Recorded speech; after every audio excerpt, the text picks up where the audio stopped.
Hello and welcome to another episode of the Thunderstock Show. I'm your host, Ross Stockdale, here to bring you another valuable brainstorm to enhance your life, liberty, and pursuit of property, just like the founding fathers would want it to be. Today, my guest is Paul Palmer. Paul has an interesting and inspiring story I can't wait to share with you. He is a business development professional, but also a parkour athlete. He was a paratrooper in the U.S. Army and quite a few stories to tell across all things related to sports and software and business development.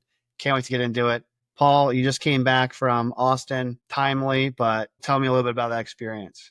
Yeah, this was right during the massive flood that happened, and I went over there to connect with a buddy over the 4th of July. I didn't realize that that was happening. It wasn't affected personally, but yeah, just there during that time, the river came up. What was it like 30 feet in 45 minutes or something, and washed away hundreds of people and RV parks and like people all on the river just got all just swept away. Really tragic situation. But I've been to Austin one time and I dearly miss it. I want to go back, but the person who I stayed at, it was on, I want to say 6th or Rainy, I forget which one, but you could see from their balcony just this picturesque view of the river and the bridge going over top. And they said that during summer, there's swarms of bats that just okay. fly down like a Meatloaf album cover. Yeah. Yeah. I have to imagine that storm did quite a bit. So let me ask you, what do you think makes doing business in Texas and Austin kind of special or unique? Like, is that were you there for just purely pleasure, or were you there for business? Yeah, this was just a pleasure trip, just connecting with a friend that was over there. But yeah, I think business in Texas is it's a fantastic area to do business because there's such a diverse group of people here. I'm just outside of Houston in a suburb called Pearland, but in the city of Houston, it's somewhere over 150 languages are spoken in the city of Houston, and the diversity of the city is massive. And I think it's something like 10,000 people a month are moving into the city of Houston. It's just it's an insane amount of influx that we've had for literally a couple of decades. So just about anything you want to do in Texas, you can do here in the state, and Houston is a massive hub for all things business. And with So that, a lot of good food. So when you got that many people, like if you want authentic Chinese food or authentic, any other type of food, like it's here. So we have a bunch of great restaurants to go with that. that's a stark contrast from where I'm from, Paul. Now, luckily, I moved to a city that has quite a bit of Spanish population. So if you like that type of food, you're good. But otherwise, it's Pennsylvania Dutch, which is potatoes and stew and some beef, maybe some milk if you're lucky. You want to get a little crazy. But anyway, so bringing it back, you started after your high school career. You joined the military. Is that what you wanted to be when you were growing up? You knew right away, hey, I'm going to be in the military, or how did your early career decision making go? Well, I was raised in a town of 215 people in East Texas. So the thing that I wanted to be, aside from maybe like being a superhero, was I wanted to get out of a small town. I wanted to go see the world. I wanted to do some adventure. So I had never left Texas. I had never flown in an airplane. So at 19, I signed up to be a paratrooper in the Army. And the first plane ride I took was to Fort Benning, Georgia. And the next five I jumped out of to get my airborne wings. So, and I signed up for overseas service. So that was on my wish list. And so I got my airborne wings, and then I got stationed in Berlin, Germany, right during the fall of the Berlin Wall. So Whoa. I got to be there during a very historic time and be a part of the Berlin Brigade, which, if you've ever seen the movie or the miniseries Band of Brothers. Oh my gosh, that's one of the better series of all time. Yeah, so that's my unit. That's the 101st Airborne. They jumped in behind enemy lines on D-Day, and then they went all the way through Europe, ended up in Berlin with 6 battalions, and they left 3 battalions there, and that became the Berlin Brigade, and that's the unit that I'm a part of. So, um, if you remember in Band of Brothers, there was a scene when they had some what they called FNGs, like effing new guys. Yeah, yeah, yeah. They came in and they were in class A's and they had this badge on. It was the presidential citation. And the one guy that was had been there on D-Day was like, "What are you doing with that? And that on UFNG? Like, you didn't earn that." And the guy's like, "It's a presidential citation. It's for the unit. I have that exact same medal on my Class A uniforms." So there's a lot of unit pride when it comes to whatever unit you're in the military. And mine just happens to be that one. So I got to serve with a historic unit in a very historic time. I got to, sit on top of the Berlin Wall with a hammer and take some pieces off myself, which I have sitting over here in my office. No I did, way. yeah, yeah. I did a Oh, that's mural of cool. Pink Floyd The Wall, the album cover. Yeah, yeah. Spray painted that on the Berlin Wall on the communist side where it was whitewashed, and then took pictures beside it, and then took a hammer and chiseled off pieces and brought it home. And here's one of them, but this is the one I did. Whoa. This is a small version, but I took an entire section of the Berlin Wall and I put that album cover on the wall. So yeah, just that's how I got out of Oakhurst, Texas, and got out of high school. I was like, let's just go be a paratrooper. And I was kind of scared because I was like, I don't know if I'm going to get airsick or not because I'd never been in an airplane. Mm. But yeah, I did fine. And then, yeah, the second plane ride of my life, I had my toes sticking out of the plane. I had my hands out. I was the first What was jumper that in a. like? What was that like? The second plane ride you ever had? You're jumping out of it. That's to me blows my mind. It was, I mean, it was scary, but they get you so pumped up, Yeah. you're so ready and, you do training. I mean, it was 2 weeks of training, ground week and tower week, and you do all these training exercises. So it's like, yeah, I'm just full of adrenaline and ready. But yeah, I got to be the first jumper because you got two sides of the plane and then 10 guys go out in 10 seconds. So it's every second one guy goes out. It's a very orchestrated exit from the plane, and it's called a chalk. So I was the first jumper in the chalk, which meant I got to stand in the door waiting for the light to go green. So second plane ride of my life, I'm standing in the door waiting for the light to go green and then, exit out of that one. It was exhilarating. It was awesome. Well, aside from the amazing story of helping to tear down communism, which thank you for that service, I couldn't be more grateful for that. But aside from that, it sounds like you consistently like to do some pretty intense, extreme physical activity. I will tell you, Paul, several veterans I know that are, served. They don't think they were in your unit, but they did, airborne and jumping out. A lot of them, they're like, okay, maybe I'm going to start running, or maybe I'm going to get my knee that's been busted up looked at, and then I'll get surgery so I can walk again. Or maybe I'll start yoga because my spine's been compressed and fused. You said at a time, I'm going to do parkour. What in the world? Can you tell me about how, obviously, that there were some years in between, but from doing one extreme type intense physical activity to the next, what commonalities and similarities are present between the two? Yeah, so when I was in the army, I had my foot crushed and my big toe and my right foot was partially removed. It was like dangling from some skin, and they stuck it back on and put pins in it. So my big toe and my right foot doesn't bend the way it should. So my gait is off when I walk. And so when I got out of the army, I got my college degree, went into business, put on about 50 pounds of what I would call a success belly, like I'm I'm going to drinking steal and that. yeah, I was like eating and drinking and flying all over the country and successful in business. Not that I particularly loved what I did. It was software in the banking industry, but I started. I was overweight and not really that happy, and so I started like running. I wanted to get back in shape, and I had a back surgery when I was 31, so was in my mid 30s and I was like, you know what? I really want to get in shape again.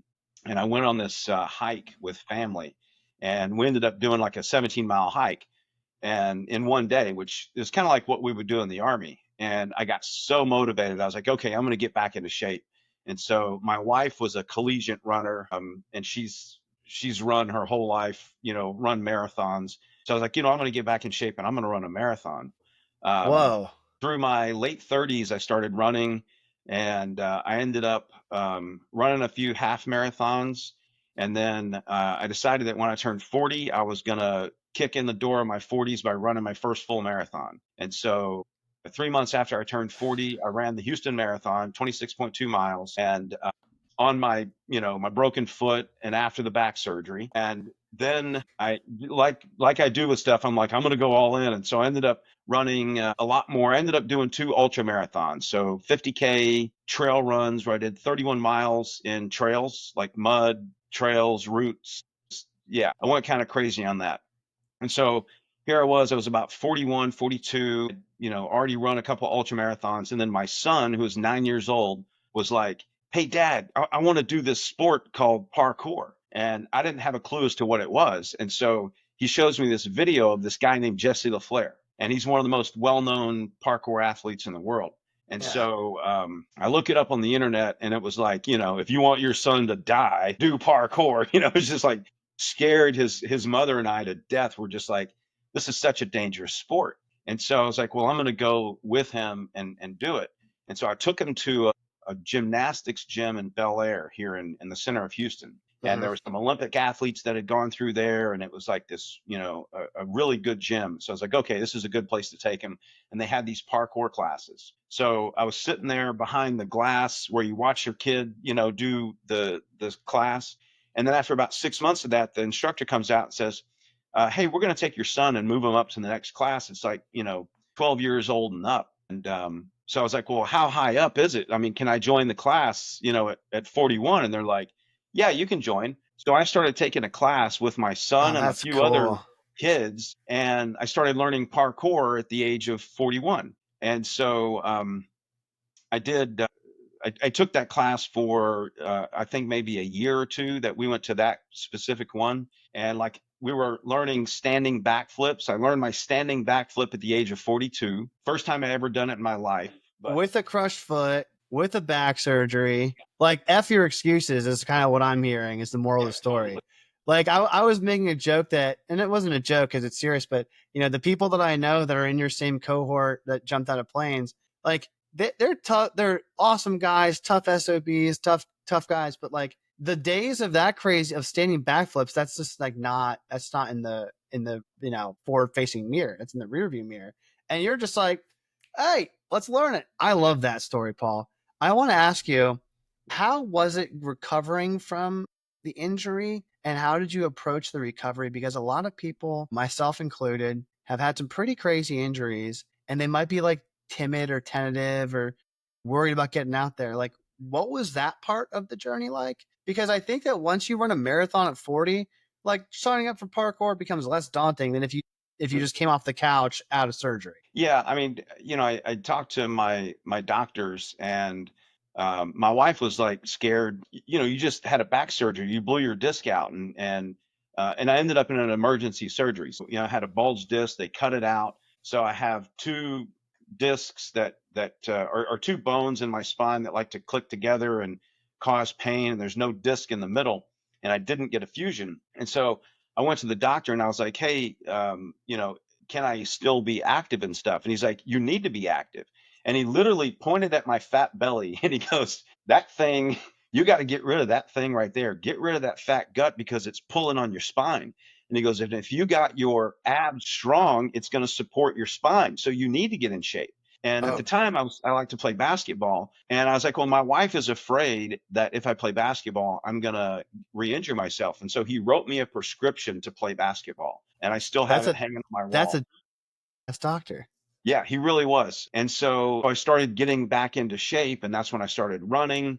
And then I learned this running style called chi running, which is a way to run injury free. And there's a Can book you tell called me a bit more about that? yeah, there's a book called Chi Running, and you set your posture. You have to balance your head. Like if you're going to run 31 miles in a row, you got to balance your head because if you're lean down looking at your feet, it blows out your neck muscles. And Mm.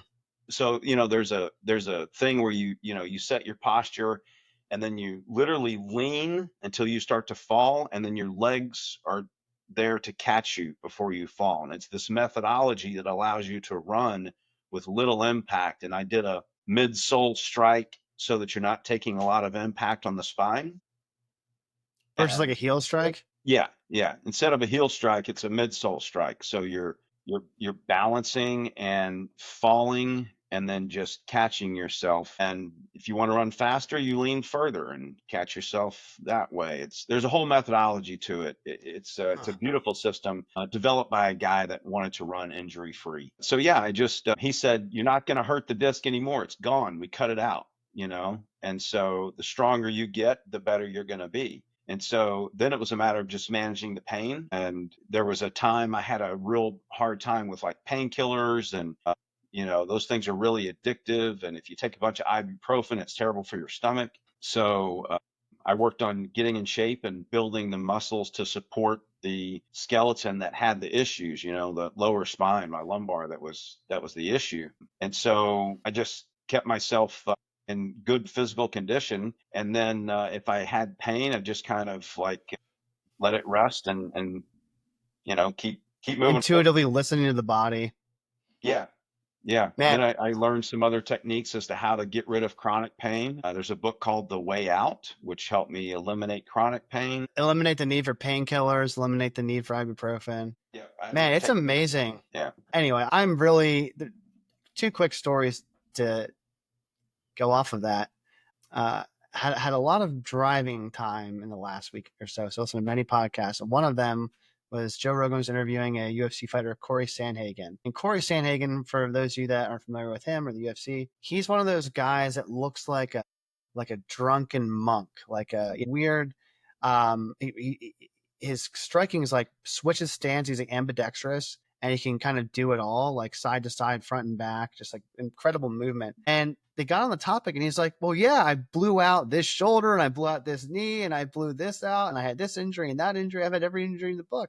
And he's like, "That's the only way I developed this style is because I had to. If I wanted to continue, your body adapts to the injury." So he's better now than when he was fully healthy. And I think people, myself included, and I'm sure someone else listening, might take for granted when you have good health, and then you don't really miss it until it's gone. But then when it's gone, you fight like hell to get it back, and then you can overcompensate and adapt to become stronger, kind of like what Paul you did, right? Anyway, that's awesome. And the second thing is, I have to check out that chi running and the stuff for the back injury, because I blew out my ACL getting ready for a fight and couldn't walk for 4 or 5 months. And I was just like not doing surgery. I'm just very opposed to it because I've heard horror stories. And I got introduced to ATG, Knees Over Toes Guy, I think is the YouTube channel. And then now I'm like 90-95% better, and probably in better shape than I was. Well, definitely way better shape than when I, blew out my knee. And I told Buddy about it, and he had a similar knee injury. And within a month of me telling him, he ran his first 5K in like a year. So anyway, I want to share that based off of what you said, Paul, for anyone listening. Like if you fall down, you can get back up and get way better. Yes, you can. So I want to ask more about parkour. So you started at 41, and now you're in your 50s. Yeah, 54. 54. So you've got 13 years of parkour experience. Boy, how much different is doing parkour now versus like your first couple weeks or months of doing classes? Well, we started doing it in a soft environment in a gym and learning the techniques. And then we take it out to an outside environment and start doing it on concrete, on grass, in parks. So now, like, there's a lot of hard impacts. So you do a lot of flips. There's parkour and free running, and parkour is basically overcoming obstacles. It's getting from point A to point B. Free running is an artistic expression while you're doing parkour. So there's no flips in parkour. There's flips in free running. So, we would be like, go out on an elevated surface and jump off of it, throw a front flip, land on the ground and roll out of it, that kind of a thing. And so it's difficult to take the impact on those. So it's really, you have to learn the technique.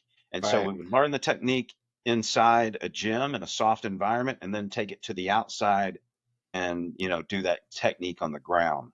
So nowadays I don't do as much like outdoor parkour and flips outdoors. I like to do a lot of trampoline stuff.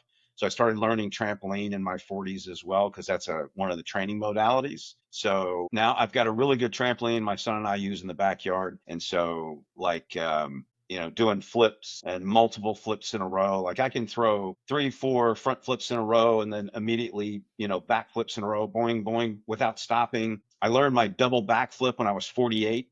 First time I ever did a double backflip in my life, at 48, which was terrifying because, you know, one backflip it's still scary, but two in a row in the air just was terrifying. There's different momentum, right? Like it goes faster. Yeah. You have to spin Oh faster. yeah.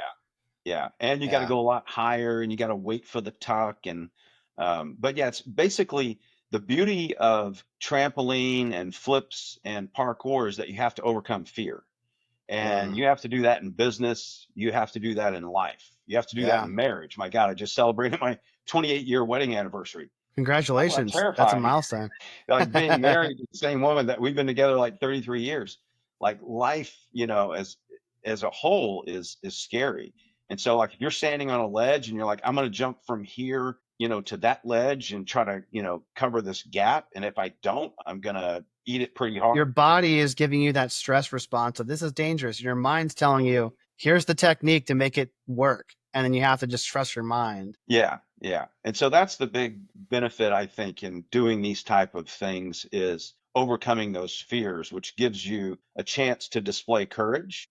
And then when you do that, it gives you confidence. So Hmm, that transitions into the rest of life. So if I that's can go interesting. and throw a front flip with a 1.5 twist and land it, it's like that just gave me a lot of confidence. And now I'm going to go into this business meeting and talk to somebody about something that is a big project that intimidates me, but it's like, yeah, we can do it. But the physiological feeling is kind of comparable, isn't it? Like where you're going into either a big meeting or a high stakes scenario, and you're like, well, I have this undeniable stack of evidence that I can do a double backflip at 48, and that Yeah, translates in, if you have courage in one part of your life, it becomes easier to summon it in another part of your life. It sounds, 100%. man, that's so interesting. I love how you looked at confidence because I talked to someone recently that does like confidence coaching, and this person's like a published author and public speaker and blah blah blah.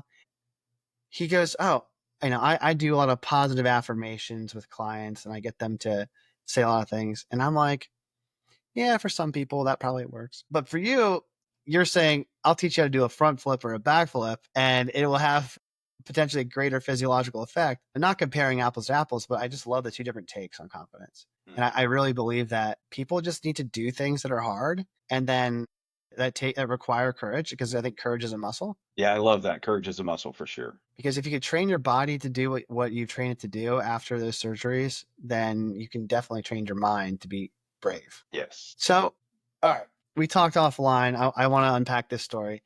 You have an interesting story of when you were doing outdoor parkour.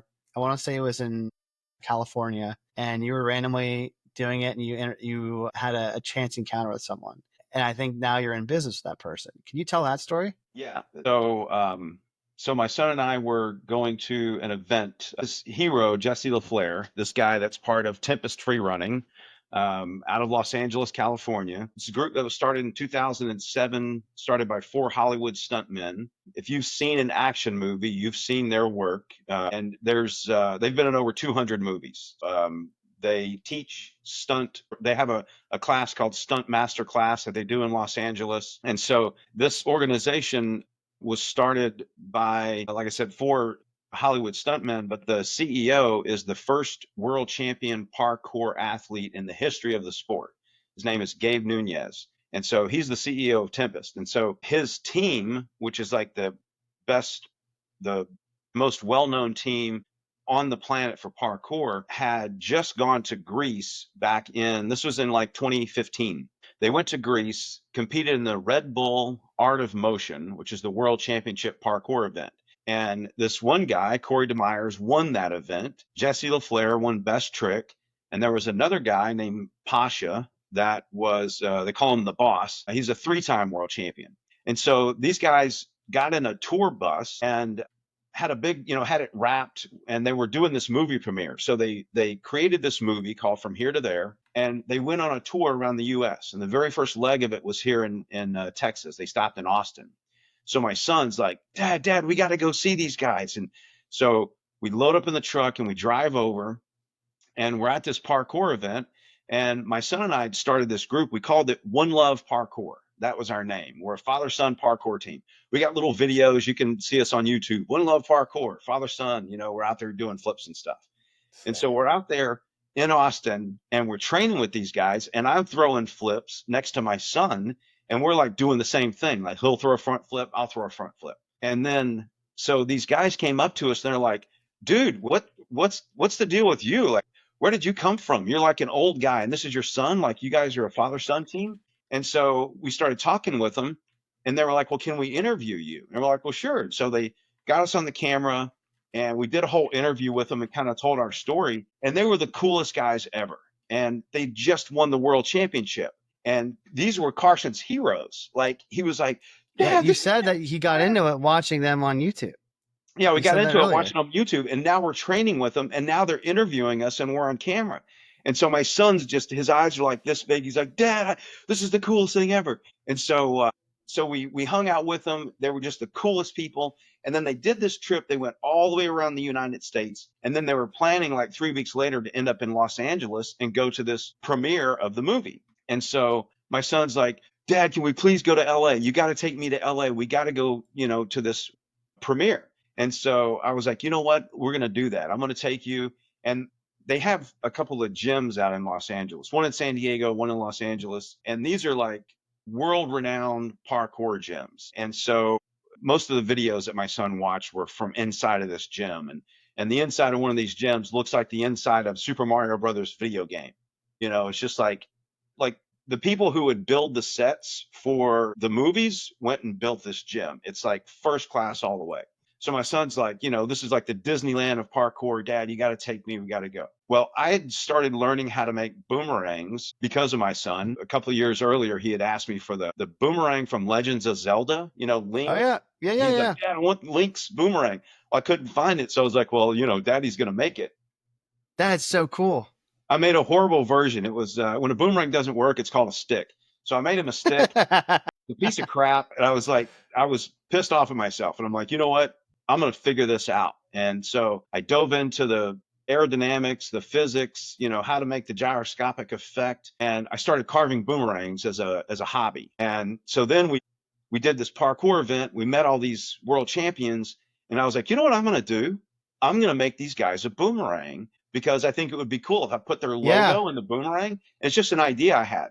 And so I carved them three boomerangs for three of the top athletes in the world. And then I made this little video and I showed them working. So I throw the boomerang and catch it and made the video about, the design of it and all of that. And I sent it to them in a little YouTube video. And then when we showed up to Los Angeles, I had these three boomerangs, and the guys were like, oh my God, that's so awesome. And they came, they got the boomerangs, we were taking pictures. And that's when Gabe Nunez, which is like the CEO and first world champion in the history of the sport, owns this gym, super famous guy, been in a bunch of movies. He's been in like 70, 80 movies himself. He comes up to me and he's like, hey, you're that boomerang guy. And I was like, yeah. And you're like, super famous dude, Gabe. And so he just sat down and he just like looked me in the eye and he goes, dude, so how'd you start making boomerangs? And we're in the middle of this premiere. We're at the gym. There's hundreds of people. And he was the coolest guy I'd ever met. And so I was so impressed. And we just started talking. And I was like, well, I was explaining how I got into it and all of that. And I was like, do you want one, dude? Because I'd love to make one for you. And he's like, yeah, that'd be sweet. So I went home after that event and I made him a custom boomerang and sent it to him. And so we just kind of had this, cool interaction. And then it was like a couple years later, he's like, hey man, I'm coming to Houston. I figured I'll stop by your house and see you guys. I built a parkour setup in my backyard. It's pretty well known in the parkour community because I built like this 27-foot bar system to do parkour on. I built a 6-foot slanted wall, vaulting blocks, trampoline. And so anyway, he came and trained in the backyard and we That's so hung out for a cool. couple days. And then my son's just like, Dad, we got Gabe in our backyard training. And, it's just the coolest thing ever. So we had this really authentic relationship that we had developed. And then you fast forward until COVID and I got laid off from a job that I hated. So I was like, thank God, I was about to turn 50 And here I was, unemployed and grateful for it. And I was like, you know what? I want to do something in the parkour space. I want to apply 30 years of business acumen in the sport of parkour. And I want to find a way that I could help athletes like my son to make money in the sport and to get sponsorships. And so I called up Gabe and I was like, hey man, I want to do something in the sport of parkour. And he says, well, I got this new event that I'm starting called Kings of the Concrete. And at that time, Red Bull had been the world championship event since 2007. And they stopped doing their event. So Gabe started doing the Kings of the Concrete, started doing his own event. And he's like, well, why don't you, help me get some sponsors for this event? So I started reaching out to sponsors and working with them to get sponsorships for this new parkour event. And because COVID happened, we ended up having to do this online competition. And because it was an online competition, we started getting people from around the world that were submitting videos to be a part of this competition. So we ended up with people from it was like over 20 countries around the world. We would do a monthly competition, cash prize. And we did this all the way through COVID. And we're getting like 1 to 2 million views every month that we did the competition. We were getting thousands and thousands of submissions from different athletes around the world. And so I got a bunch of sponsorships for that. And in that process, we started doing deals with athletes where the sponsors are like, hey, you've got two-time world champion Sydney Olsen. She's one of the best females in the world. We'd love to do a sponsorship with her. And so I started connecting athletes to brands, and we've been doing that said since 2020.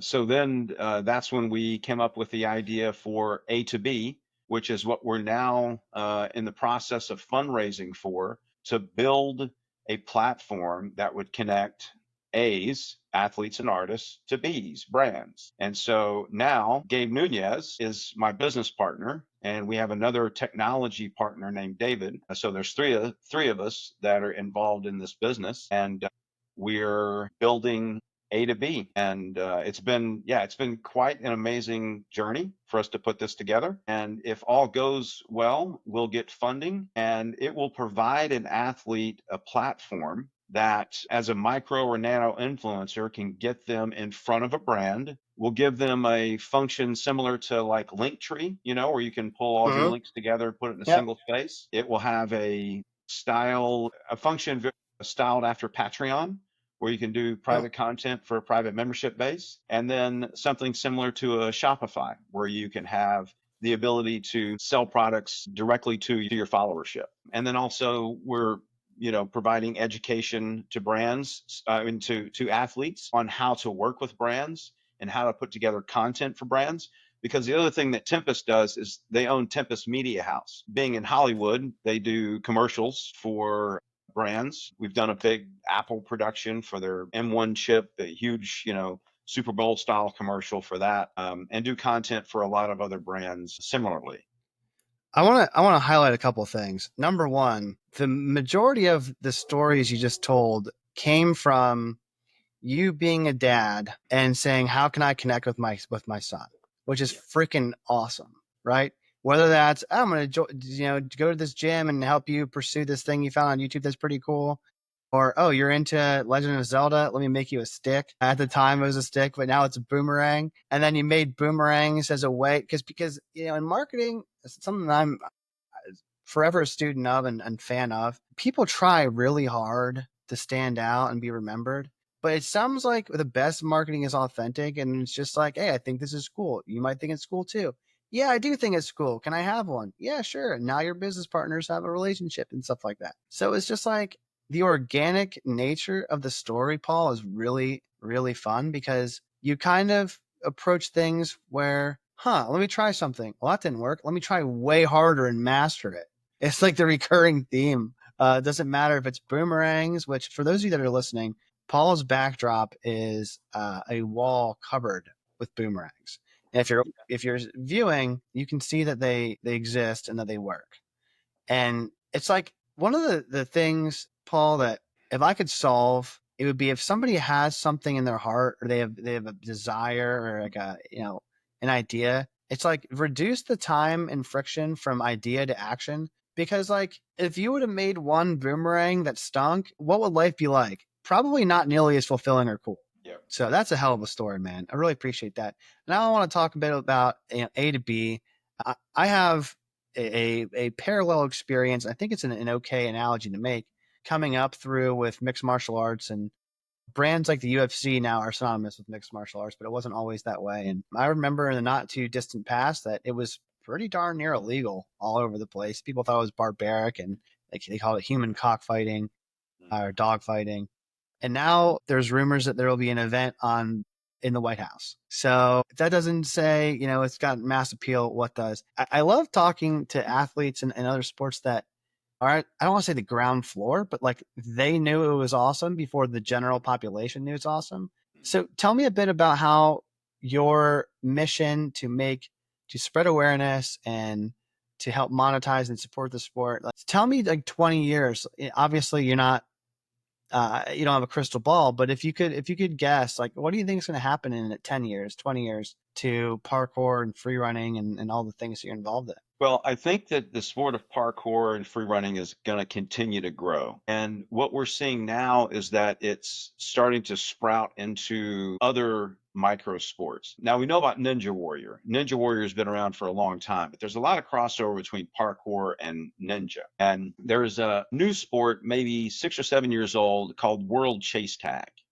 Mm. And it's an amazing sport. And it's so simple. It's like when we were kids, like tag. I can get you and you can't get me, except it's done on this course that's like maybe 40 feet by 40 feet, metal bars, different elevations, different platforms. And it's a lot of the parkour athletes that are part of it. And that's what my son's doing now. But you can watch this on ESPN, and it's a fast growing sport. Like the viewership of this just keeps growing and growing and growing. And they've been doing a world championship. I want to say maybe 5 years now that they've had a world championship, but we're talking about like 20 plus different countries that are involved in this sport. And so that's actually what my son has been specializing in. So he's been dedicated to parkour since he was 9 years old. And how And old is he now? he's now 23. So he's a parkour coach. He also coaches ninja and gymnastics for this amazing gym here in Houston. But he's been doing World Chase Tag for maybe the last 3 to 4 years. His team just won the national championship for the US. So he's a national champion, and he was just recruited to be on the world championship team, which just won the world's end of last year. And at the end of this year, we'll be defending the world championship in Paris at the 2025 World Championship event. So he's now at the very pinnacle of that sport and hoping to bring home a world championship at the end of this year. But that's a good example of the growth of parkour, are these sideline sports. The other one is this event, the shirt I'm wearing, which is Kings of the Concrete. And that's what Gabe Nunez and Tempest has brought out. And that is a head to head competition of the absolute best athletes in the world. We did an event, I guess maybe about a month and a half ago in Los Angeles on Venice Beach. These guys built a custom course on Venice Beach and had an event there. And then just about 2 weeks ago, had another event in Oslo, Norway, at the OMFG movement event. So we have one more at the end of this year in Vieste, Italy, I think in November. And so those are the three live events that we've got for Kings of the Concrete. But that's another kind of a micro sport, I would say, that's helping to grow the overall parkour and free running movement. There's a lot of other parkour events and movement festivals that are growing as well. So what I see for the next 20 years is that continue to grow in different veins like that, in different what I would call micro sports. What I see for A to B is that with Tempest we've got a followership of just over 5 million people, and so when it comes to the parkour world, like we've got our finger on the pulse of the parkour world, and so we've also got ties into skateboard, scooter, futsal, all of these other micro sports. And what we're doing with A to B is aggregating those sports into groups. So let's say if you're a shoe brand and you have a shoe that you've come out with that's perfect for the sport of parkour, then you could go out and interact with through A to B network. You could interact with the parkour world by simply saying, I want to offer an endorsement to people that are in the parkour space. And that way we can aggregate the parkour athletes, which, some of these athletes, like one of our guys as part of A to B is Pasha. He has like 6.5 million followers. He can get any brand deal he wants. He's has a massive following. And, there's a lot of athletes like that can get any brand deal that they really want. But if you've got, let's say, 10,000 or fewer followers, you don't have brands coming after you. But what you Sure. do have is a very authentic followership.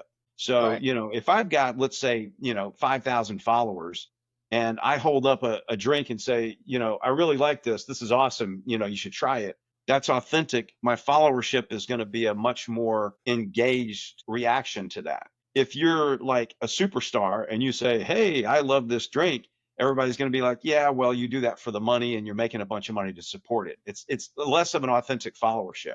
And so what we're doing with A to B is aggregating micro and nano influencers into groups so that a brand can come along and say, I want to reach 6.5 million people, but I want to do it through 2,000 athletes. So I get a much more authentic followership and a much more authentic response, which would be a higher purchase rate. Someone's going to buy more from an authentic followership than from, a single superstar. It also reduces the amount of risk you have if that superstar gets a DUI or, has domestic violence or, does something where they're, it's like this cancel culture where like one minute you're a superstar, the next minute everybody hates you because you said something Mm. against this group. So what we're doing with A to B is bringing groups of people, the skateboard community, the parkour community, the world chase tag community, and offering that specifically to brands who want to interact with those groups or different geographic regions, or any other demographic that we can divide it up. So what I see is a group that we would aggregate that would benefit massively all of the athletes and artists that are part of it, as well as massively benefit the brands that tap into those groups. So I see that growing over the next 20 years into a, a massive community that has influence and helps everyone to be more successful. If you've ever watched the movie Shoe Dog, or maybe it's called, no, that's the book. I think the movie's called Air, and it's about Nike and how Nike was traditionally known for being a running shoe. I Yes. believe they're out of Oregon, and Oregon had a terrific running team. Steve Prefontaine was one of their first athletes, and love Steve Prefontaine's story, by the way. But there was this genesis where they were struggling really to compete with Converse and Adidas, believe it or not, Mm-hmm. in basketball. And they put all their chips in the center and they made a brand deal with Michael Jordan. And now Nike is what it is now. It's a household name. Everyone knows it. The resale market for Nike sneakers now is people can make very healthy careers just selling sneakers online. And it's because they made a sort of a similar bet to what you're trying to say, which is how do we make a deal with an athlete in a new market? Well, not new, but like an underserved market, which was at the time basketball.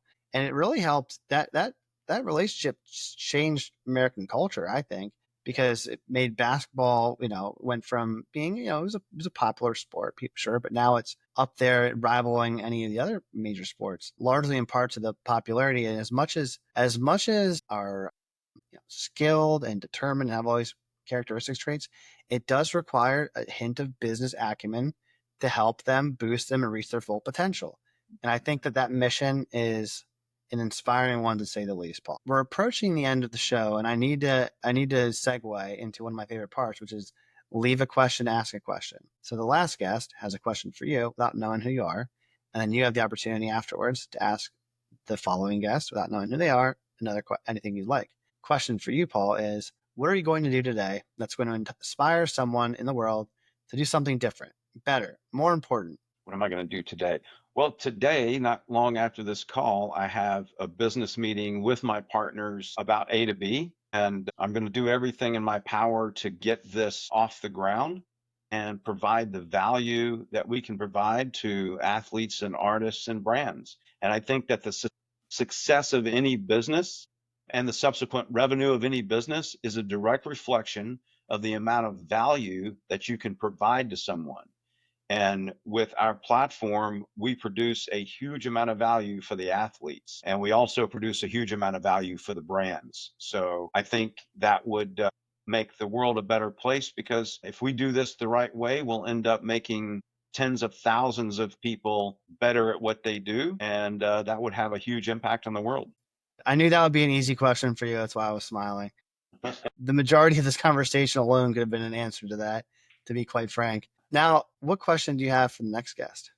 This is a good one. I like this. Well, to segue off of that, I would say, what is the value that you produce from your product or service, and how's that measured, and how can it be improved? Love it. You can't expect what you don't inspect. And if you don't measure something, how do you improve it? Man, this has been a masterclass in Kaizen of continual improvement, going from crushed toes and broken backs to double back flips and traveling all over the world. This has been a wild ride. Everyone listening, I hope that you also found this to be an inspiring and entertaining conversation as much as I did. Thank you to Paul. Thank you to all that are listening. I don't run ads in the show. But if I did have an ask, and I do, it's to share it with a friend that you might find that it may benefit. Till next time, everyone, be well.